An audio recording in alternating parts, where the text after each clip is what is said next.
Alright, let me find my knife here. I lost it. Oh, no, okay. Alright, so this is going to be an unboxing video for the 1320 performance header. The, what's the name of it? Unorthodox header, I believe. It's the one that's going to make it sound like a Subaru. So we're throwing that on the lifted CRV that I'm going to switch over. To just give it a deeper throat. And I've had this header before. I shouldn't have sold it. I didn't think it would fit the CRV, and I got the Toyota style header, which, don't get me wrong, I'm happier with that one for performance-wise. It does increase the horsepower and torque. They've got dyno-proven results out there. Just research and find. It's a pretty impressive header for the price.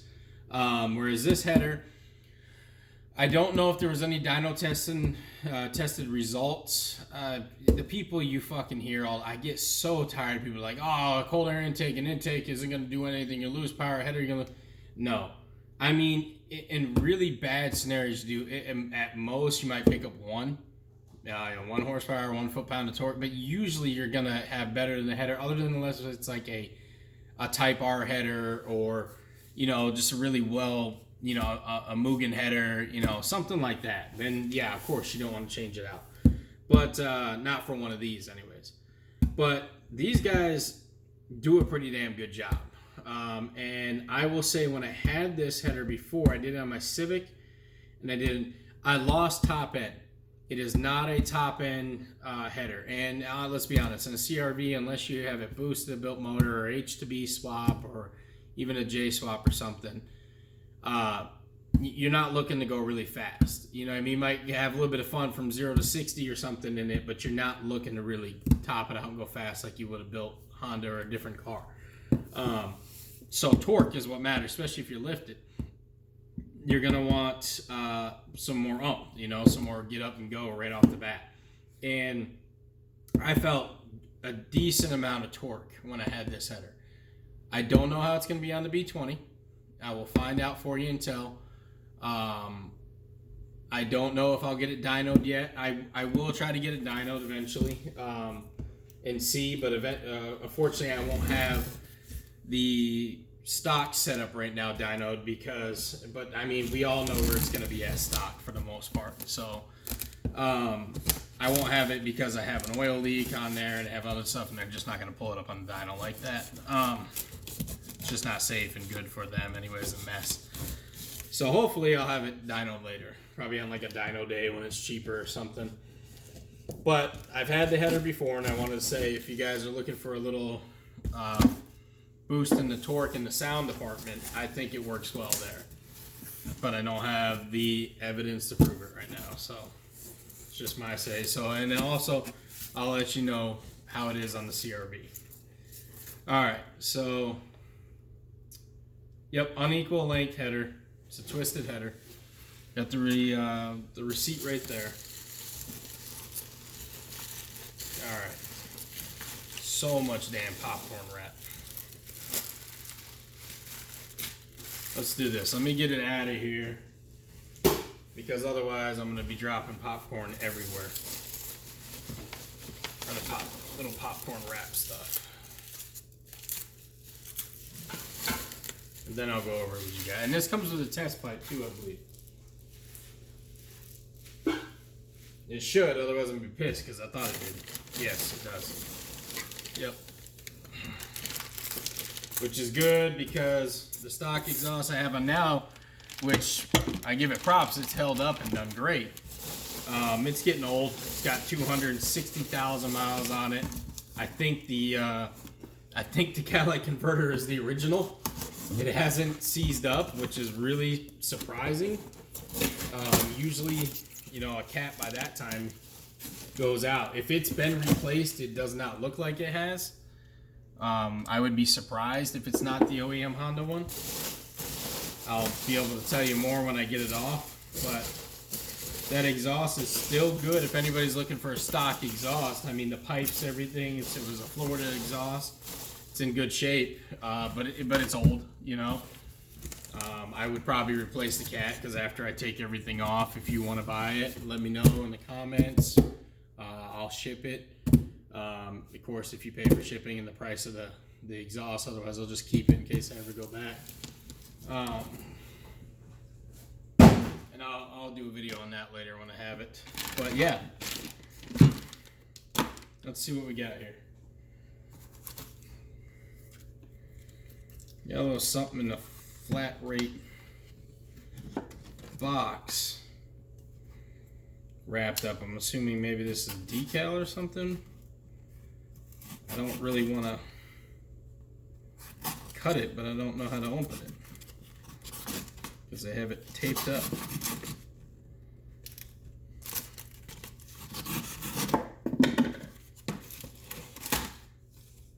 There we go. All right. That's what I thought. Gaskets, decals. Yeah, that's it. So I just put it in a little priority mail box. Looks like I got 2 of the 1320 performance decals. It's pretty sweet. I'm a sticker guy. I like stickers.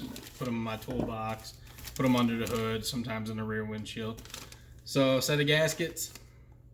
Just your generic gaskets. It's nice so you can replace those if they go bad. Alright, so package the adjustable. This is adjustable test pipe too, which I love. So that's awesome too, depending on what exhaust. Should have the OBX exhaust coming, hopefully. With all this stuff going on, when I ordered stuff,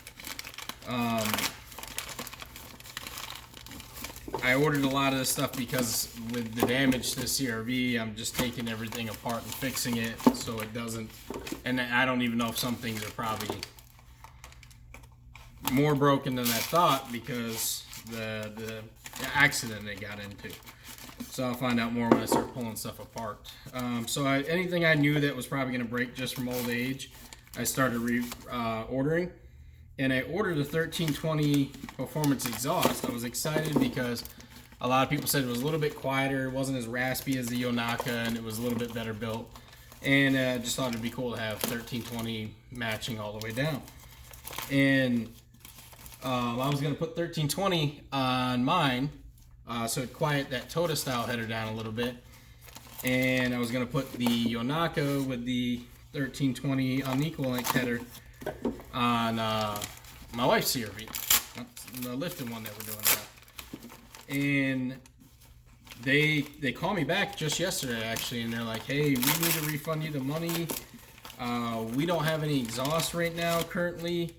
And from what they told me, I don't know what parts possibly come from China or what doesn't. They were like, we're not getting any shipment in. We're not able to get any right now. It's probably going to be like 3 to 6 months.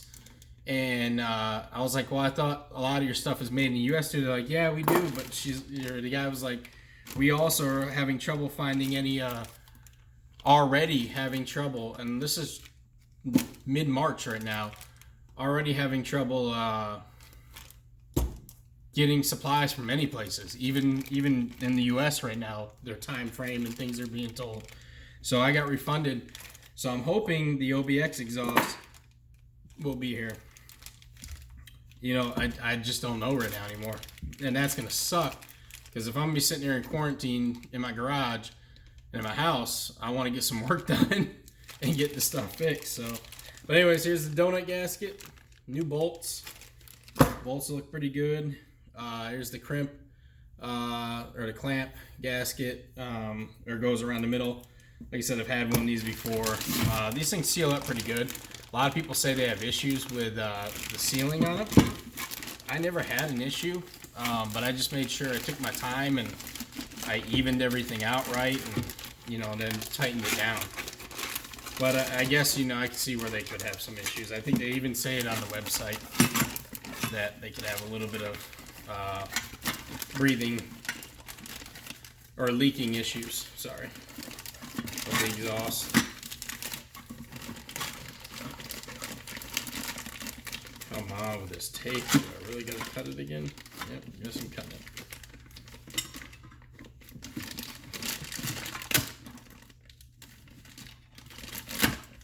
Apologize to you guys, I'm not as enthusiastic Even though everybody's like, you're always so serious.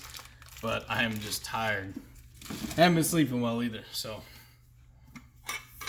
Alright, so here's the test pipe. Generally, they always come with a test pipe. I think now they do offer some without a test pipe. And I'm not going to pull this all apart right now because it is pretty snug. But you got two different spots for your O2 sensors, depending where you got them at. If you have them two, you know, right there or whatever, or just one. Or if you got to swap it around, whatever you got to do. So that's the test pipe. Here's the other end of the header. And the nice thing is if you have the all-wheel drive CRV, unlike the Toyota style header that has the little bend in it to get past the transfer case, this one you don't even gotta worry about. It's just straight through. So, like I said, I wouldn't have been buying another one of these if I had known that back when I sold one of my Civics. I threw it on there because I was just like, I'm not going to need it right now, and then no time soon. And then I started doing some checking around, and I was like, shit, I could have used it on the CRV. I like the sound of it. Some people may hate on it, whatever. You can leave it in the comments if you don't like it. I like the sound of it. I think it sounds great. I'm interested to hear how it sounds with the Yanaka or the OBX, whatever I end up doing it with. But just straight pipe all the way down. You can feel there's some dings here it looks like I got in mine. That kind of is a little upsetting. I got like a ding or two. Come on, 1320. Got like a dent right there. It's not horrible, but anyways. Got the pipe all the way through. My last one came out not damaged at all. Great. 202 spots again, which is nice. You know, you have them. If not, just cap them off and tighten it, and you got no problems. Here's my favorite. I also love the look of these headers. Like, this is one of them things that's just a love-hate with some people. They either hate this header or they love it, which is so weird. Because generally, the people that hate on this damn header are the ones that hate on the sound of Honda. They just hate, at least from the ones I've met and seen online. They're the ones talking shit about how raspy a Honda sounds, and they own a Honda. And then next thing you know, they're hating on this because they're like, oh, 1320 this or something. It's just like, dude, shut up and either go away or let someone be pleased with something. So I guess there's no pleasing those type of people. Anyways, yeah, I love the look of this. Looks just like the other one I had. You can see it. Fucking beautiful in my opinion. Very, very, very clean down there. Very, very smooth. I mean, have I had better headers? Yes. Have I had like very smooth, really good? Yeah. But I mean, for the price and what you're getting and everything, no, not bad at all. And I've never had one crack on me. You'll hear people say, oh, it's cracked, it's done this. I don't know what these people put their parts through or what they get, you know. I have seen pictures of the cracks and the welds and stuff like that. I mean, every company, everybody, to include Spoon, has had a defect at one point in time. Something has happened. So, I don't know. I mean, I've seen like 1 or 2 1320 headers crack on people, and then all these people came out of the woodworks talking shit, but had no proof. So, I hope that doesn't deter you guys. I'm only telling that because I have never had any issues with them, as I've never had any issues with Skunk 2, as I've never had any issues with Mugen parts, where I've never had any issues with some of the Spoon parts I've had in the past. I mean, I've had issues with NGK parts sometimes, just having a bad mold and stuff like that. So, I mean, stuff can happen. I think people need to be a little bit more forgiving and try to reach out to the company first. And then if you bought your shit used, I'm sorry, you took that chance. You have no clue where it's been, what it's been through, how it's been treated. No matter what the person's going to tell you, you know, if you feel you don't trust them or you can't trust them, then don't go with it. Don't buy something from them, because my parts, I'll usually take pictures, receipts, everything. I'll tell you the year. If I'm selling you something, I'm pretty honest. But then again, you know, it's your point and how you want to take the trust me. But The company doesn't deserve, any company doesn't deserve you going out there bashing their name all over Facebook, YouTube, Instagram, any other site, when you bought the thing for $50 fucking for some crackhead down the road and you got no clue what it was going through. You know, I hate that shit. And I'm sorry I'm gonna go on a rant right now, because if you do that, you're a piece of shit. You're a POS. And you should slap yourself in the face, because 9 times out of 10, I find out that's what it is. Through somebody, through their friend, through a post, if you read through the comments, that talked a bunch of shit about a part. And they got it used and abused, or they just got unlucky once or twice, and then they didn't even try to work anything out with the company. Now, I'm not saying, like, a personal opinion here. One of the worst companies I ever worked with was BC Coilovers, who everybody raves about. Oh, such good. Guess what? That is the only fucking coilover system I have ever had blow out on me. I had 2 front struts blow out on me, start leaking, and went crazy. And it was hell. And don't get me wrong, they did what was right. They took care of it. It was within the year warranty, and they did what was right. But the customer service was they were very much like annoyed with me. I was very much like a bother to them. It took extra long to get it. I mean, it took like 2 months to get my thing finalized and shipped out. When I had the receipt and everything to them in a day, and everything they needed to prove it. They even called to, oh, we're sorry, we were at a car show. I was like, really, dude? You know, I'm glad but you couldn't have told me that, or, you know, you couldn't have got it sent out before, or had another employee take care of this. And I get companies get busy, stuff like that. But it was I was talked to very like I was a big bother to them, and it was a lot longer and a lot more process than it should be. So, you know, 1320. I mean, they called me just yesterday, and they're like, "Hey, we're so sorry. We're getting your money." They had my money back to me in 30 minutes for the exhaust. 2 days went by, you know, I hadn't heard anything, and I was like, okay, you know, I started to think maybe it's something up with not having them available. They were like, yeah, we didn't update the website, so we're sorry, that's our fault. Bam, here's your money back. I had my money back within 30 minutes. No complaining, no nothing. They're very apologetic. So I know this is a long video.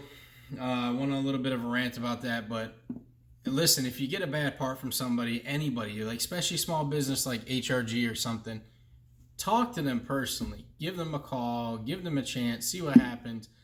Not everything is perfect. I've had missing bolts, missing things happen with certain companies. Hell, with Password JDM, I spent like damn near $7-8 grand one year, and I was a good customer. I was ordering a lot from them, you know, sponsor a lot of their stuff, pushing it. And they forgot some of my parts and stuff like that. And one guy treated me like crap and was a pain in the butt to get anything done. And I finally, you know, went over his head and talked to another guy. And, you know, it sucks I had to do that. I get it. But, you know, the people are people. And sometimes they're not the best. And I had to get a hold of another guy, and then bam, everything got taken care of. Like, it was like day and night with him. So if you just work with the company, rant over, I'm not going to go any further, work with the company, and a lot of times stuff happens. I'm not saying always, but before you go bash somebody, you know, think about the facts, think about where you got it from, take some time to reevaluate you and your situation and how you came from and what you did. And then, yeah, if you're in the right and everything, and you really are in the right, I mean, then let people know. Yeah, absolutely. You know, so they don't go through the same experience. I completely agree with that. But a lot of times, it's usually not that black and white. And you end up finding out later, and some of these people's name get just dragged to the mud, and it affects them. And I'm not even a salesman, so I would be pissed. But anyways, guys, I can't wait to get this on and let you guys know with the lifted CRV, once I swap everything over, I'm going to be stuck in the garage for who knows how long with this coronavirus stuff going on. I hope all of you guys stay safe. Thank you for everybody supporting the channel. Please, if you haven't, like, subscribe, share. You know, if I'm ranting too much, tell me to shut up. Put it in the comments. If you like what I'm saying, let me know you agree. If you have a story, tell me. If you have any thoughts, ideas for like, hey, I think you should do this with it, or run it by me. I may not always take everything, but I try to respond to it. And if I don't go with like someone's idea, don't be offended, because I just have certain things in my head. But it's cool to hear everything you guys have to say, especially on my Instagram. I get a lot of messages about some really cool stuff and things I didn't even think of. Like, for one instance, I wouldn't have found those doors right away if one of the guys didn't hit me up on Instagram that lives in South Dakota. So that helped out a lot. And another thing is, go check out some of the other guys that follow me on Instagram. I'm going to make a post. If you don't follow me on Instagram, it's CRV_Tom. And same thing, same name as my YouTube channel. And I'm going to put more posts up on there. And there's other guys that follow me. I'm going to do a kind of like a thank you tribute post to some of these guys. So look forward to that. And it'll be in my story and stuff like that. I'm also going to make a video here and try to link all their names and all the stuff that they're comfortable with me linking, so you guys can find them, because there's some really cool builds going on right now. It's really crazy. So the last thing I'm going to say, because the video's 21 minutes already, holy cow. When I started doing this, I think right when Ben started with HRG, before I even knew about HRG. He was like making lift kits on his bed and selling them. I started doing this, and I think there was like maybe 4 or 5 lifted CRVs I saw. Like, I was like, holy shit. I mean, don't get me wrong, there was maybe more, but they weren't out there that much. And the ones that were very basic. There was only so much, you could do. And it was just becoming a trend. And I watched it as couple months went by, more and more stuff showing up on eBay, showing up on websites, showing up on forums, showing up on Amazon, things like that available. And I was like, holy crap, this is taking off. Old Man Emu Springs, I watched the rise in price on them and not being able to get a hold of them. So it was like people hung on to these first gens for so long because they're such good vehicles. The original owners and then all of a sudden it was like a wave of people finally like passed them down, like, okay, here's give them to somebody, or buy, put them up for sale. And I bought both mine in the same year, in the same like 2 months apart, and they were from relatively, I think, first to second maybe owner. And now it's just crazy. So there's so much other resources out there too, guys. I'll do my best to keep going on there and do stuff on the channel. Keep watching, helping out. I really appreciate that. I'm hoping to make it bigger and stronger and better along with the vehicles. But yeah, this is just an awesome ride. I can't wait to get this one done, the other one out there, and hopefully, with everything the way the world's going right now, hopefully that gambler in Tennessee, I think it is, in September, October, I think it's September, I'm hoping that still goes down. I'm able to make it. I'm going to try. So I'm trying to hit my goal on here too. So like I said, please subscribe, like. Have a good one, guys. I'll be back with more unboxing videos and more how-to videos.